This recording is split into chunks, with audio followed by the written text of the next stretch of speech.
Assalamualaikum warahmatullahi wabarakatuh.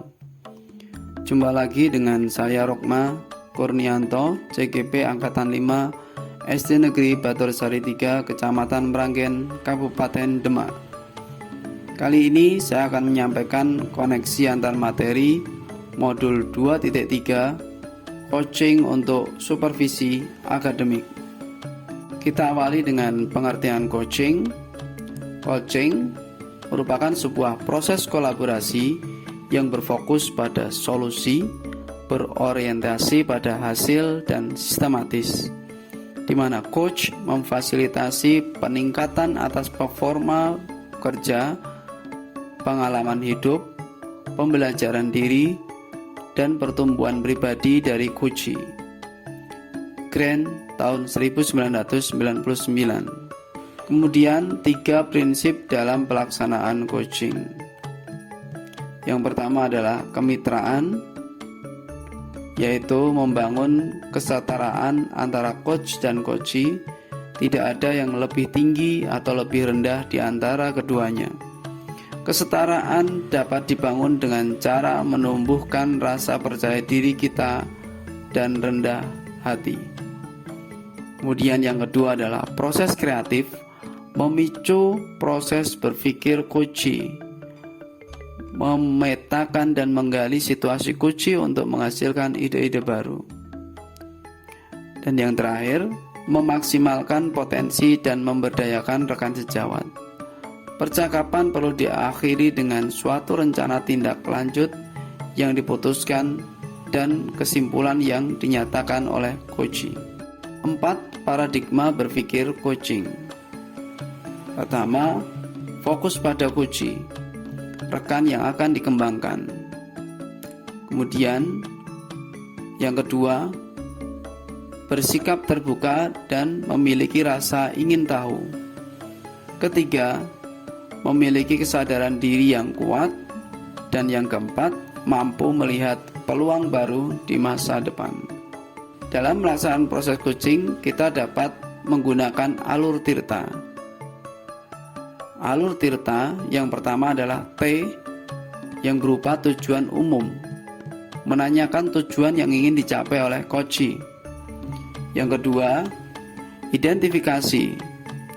Coach mengidentifikasi kekuatan, hambatan yang mungkin dihadapi untuk mencapai tujuan atau kesempatan apa yang dimiliki coachee untuk mencapai tujuan. Selanjutnya, R, rencana aksi. Coach menuntun coachee untuk menyusun rencana aksi guna mencapai tujuan yang ingin dicapai. Yang terakhir adalah TA, tanggung jawab. Coach menanyakan komitmen coachee setelah menyusun rencana aksi. Kompetensi inti coaching. Seorang coach harus mampu, yang pertama adalah hadir penuh atau presence dalam proses coachee, di mana pikiran, hati, dan perasaan tertuju pada coachee.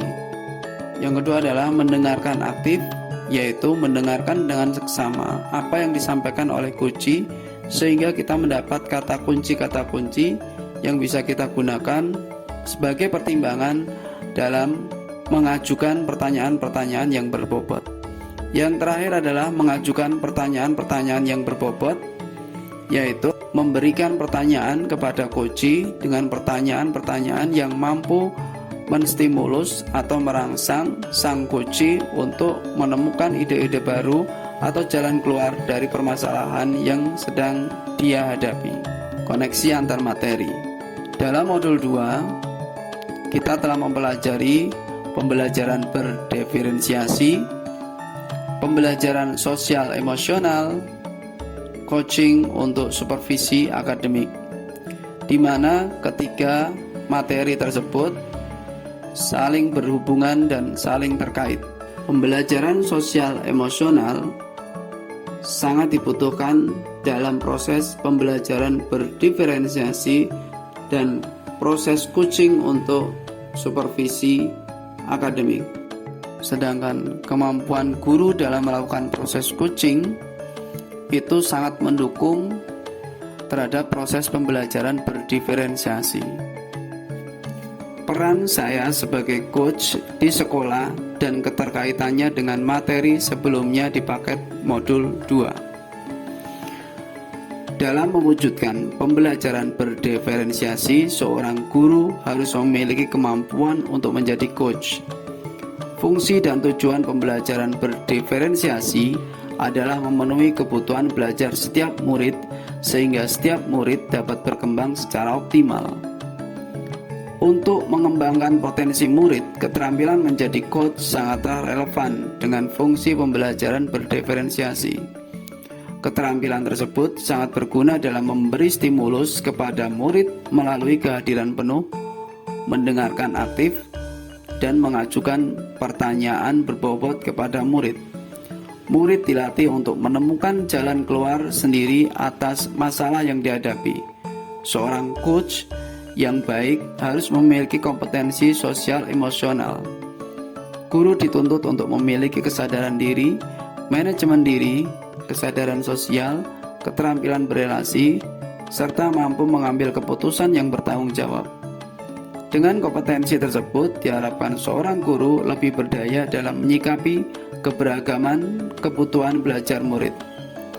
Ketika guru telah memiliki kompetensi sosial emosional yang baik, maka guru tersebut akan mampu melakukan perannya sebagai coach dalam memimpin pembelajaran serta mewujudkan pembelajaran berdiferensiasi, sehingga guru dapat memfasilitasi peningkatan atas performa belajar, pengalaman hidup, pembelajaran diri, dan pertumbuhan pribadi murid. Keterkaitan keterampilan coach dengan pengembangan kompetensi sebagai pemimpin pembelajaran.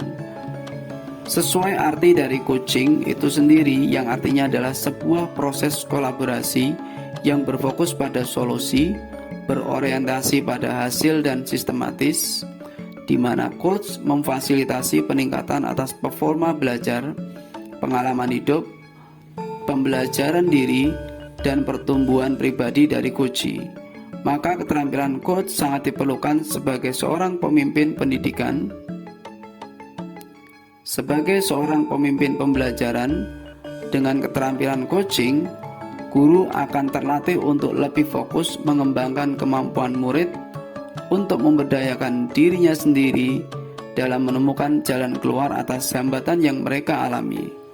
Murid yang berdaya dalam mengatasi masalah yang mereka hadapi dengan mandiri adalah gambaran terwujudnya tujuan pendidikan, yaitu merdeka.